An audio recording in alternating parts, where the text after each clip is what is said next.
Hi, என் பேர் வெங்கடேசன். வணக்கம். சில ஸ்டூடெண்ட்ஸ் என்கிட்ட கேட்டிருக்காங்க. என்ன கேட்குறாங்கன்னா, எனக்கு படிக்கிறது எல்லாமே மறந்து போயிடுது, ஞாபகம் வச்சுக்கிறது என்ன பண்ணுறது அப்படின்னு கேட்பாங்க. நான் அவங்களுக்கெல்லாம் சொல்கிறது ஒரு கதை தான். இது என்ன கதைனாக்கா, ஒரு ஒரு ஊர் இருந்தது. அந்த ஊரில் அது ஒரு மானாவாரி பூமி. மானாவாரி பூமி அப்படின்னாக்கா மழை பெஞ்சால் மட்டும்தான் விவசாயம் பண்ண முடியும். அந்த மானாவாரி பூமியில் ஒவ்வொரு வருஷமும் அந்த மழை காலத்தில் வந்தோடனே மழை பெய்யும். மழை பெஞ்சோடனே அவங்களாம் அந்த உழுதுட்டு விவசாயம் பண்ணுவாங்க. இப்போ ஒரு வருஷம் மழை பெய்யலை. மழை பெய்யல. அப்போ ரெண்டாவது வருஷமும் மழை பெய்யலை, மூணாவது வருஷமும் மழை பெய்யலை. இது தொடர்ந்து ஒரு 10 வருஷமாக மழையே பெய்யலை. கடுமையான பஞ்சம் அந்த ஊரில். ஆனால் எல்லாருமே மழையே இனிமேல் பெய்யாது அப்படின்ட்டு அந்த ஏர் ஓட்டுறதே நிறுத்திடுவாங்க. அப்போ ஒரு விவசாயி மட்டுமே ஒவ்வொரு வருஷமும் அந்த மழை காலத்துக்கு முன்னாடி அவர் அந்த அவரோட வயலில் உழுது தயாராக இருப்பார். ஆனால் மழை பெய்யாது. அந்த மாதிரி ஒரு 16 இதே மாதிரி போயிட்டு இருக்கு. இப்போ 16வது வருஷம் அவர் ஏர் ஓட்டுவார். அப்போ ரொம்ப கடுமையான பஞ்சமாக இருக்கும். அப்போ யாருமே அந்த ஏர் ஓட்டுறதே நிறுத்தியிருப்பாங்க. யாருமே விவசாயம் பண்ணுறதே விட்டுருப்பாங்க. இந்த ஒருத்தர் மட்டும் அந்த மழை காலத்துக்கு முன்னாடி மட்டும் அவருடைய வயலில் உழுது வச்சுட்டு காத்துட்டு இருப்பார். அப்போது அந்த வழியாக போனவங்க கேட்பான், 16 வருஷமாக மழை பெய்யலை, இப்போ நீ எந்த ஒரு நம்பிக்கையில் நீ இப்போ ஏர் ஓட்டிட்டு இருக்க? நமக்கு சாப்பாட்டுக்கு வழி இல்லை, இவ்வளோ வறுமையிலும் உடல் முடியாத இடத்துலையும் நீ இப்போ ஏர் உழுதுட்ருக்கியே அப்படின்னு கேட்டப்போ அவர் சொல்லுவார்.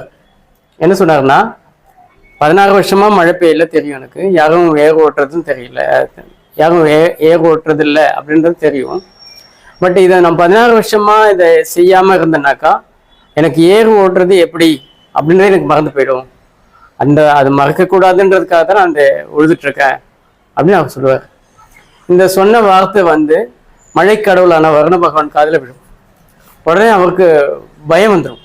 என்ன பயம்னாக்கா, நம்ம மழை பெய்ய வைக்கிறதுனால தான் மக்கள் நம்மளை கடவுளாக நினச்சி கும்பிட்றாங்க. இப்போ தொடர்ந்து ஒரு செயலை செய்யாமல் இருந்தாக்கா அந்த செயலே மறந்துடும் போல இருக்கு இவர் சொல்கிறத பார்த்தா. அப்போ நம்ம தொடர்ந்து மழை பெய்ய வைக்காமல் இருந்தாக்கா மழை பெய்ய வைக்கிற அந்த செயலே எனக்கு மறந்துடும். அப்போ நான் மழை பெய்ய வைக்க முடியலன்னாக்கா என்ன கடவுள்னு யாரும் மக்களும் கும்பிட மாட்டாங்க அப்படின்ற பயத்தில் அவர் உடனே மழை வைப்பாங்க. அதனால் உழவன் சொல்லால் ஒழிந்தது வழக்கு அப்படின்னு ஒரு வாசகம் கூட சொல்லுவாங்க. ஸோ இதன் மூலமாக என்ன சொல்லுவாங்கன்னா, தொடர்ந்து ஒரு செயலை நீங்கள் செய்யலைனாக்கா இந்த கடவுளாக இருந்ததே அவங்களுக்கு மறதி வந்துடும். ஸோ நாம் சாதாரண மனுஷங்க தானே. ஸோ மறதின்றது எல்லாருக்கும் உண்டது தான், யாருமே மறக்க முடியாது. அதாவது நான் எல்லாமே படித்து ஒரு தடவை படித்தாலே எனக்கு மனசில் நிற்கும், எனக்கு மறதியே கிடையாது அப்படின்றது கிடையாது. ஸோ எல்லாருக்குமே மறதி உண்டு, அது யாராக இருந்தாலும் சரி. அப்போ ஞாபகம் வச்சுக்கிறது என்னதான் வழி அப்படின்னாக்கா, சொன்னதான் ரிப்பீட்டட், திரும்ப திரும்ப படிக்கணும். உங்கள்கிட்ட உங்கள் ஷெல்ஃபில் நிறைய புத்தகங்கள் வச்சுருப்பீங்க. இப்போ ஏதோ ஒரு புத்தகத்தை ரிப்பீட்டடாக அப்பப்போ எடுத்து படிக்கிறீங்கன்னு வச்சுக்கோங்களேன். அந்த புத்தகத்தை நான் உங்கள்கிட்ட கேட்கும்போது அந்த புத்தகத்தை ஈஸியாக உடனே எடுத்து கொடுத்துருவீங்க. ஆனால் ஒரு புத்தகம் அங்கே தான் இருக்குது ஷெல்ஃபில், ஆனால் அதை ரொம்ப நாளாக நீங்கள் எடுக்கவே இல்லை.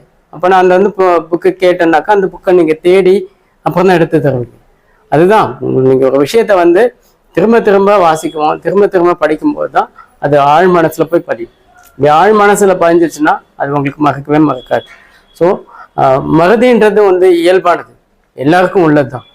நீங்கள் எப்படி படிக்கிறீங்க, ரொம்ப விருப்பத்தோட அதை புரிஞ்சுட்டு படிக்கிறப்போ அது மறக்காது. ரெண்டாவது விஷயம், அதை திரும்ப திரும்ப சொல்லும்போது நமக்கு அது மறக்காது. அதனால தொடர்ந்து வாசிக்கிறது தான் மறதியிலிருந்து விடுபட முடியும். அதற்கு தொடர்ந்து ஒரே படிக்க முடியாது. இந்த படம் முடிச்சுட்டுனாக்கா அடுத்த படம் படிக்கலாம். நம்ம ரிப்பீட்டட் திரும்ப திரும்ப ஒரு விஷயத்தை படிக்கிறதன் மூலமாக தான் அந்த மறதியிலிருந்து நம்ம விடுபட முடியும். ஸோ நன்றி.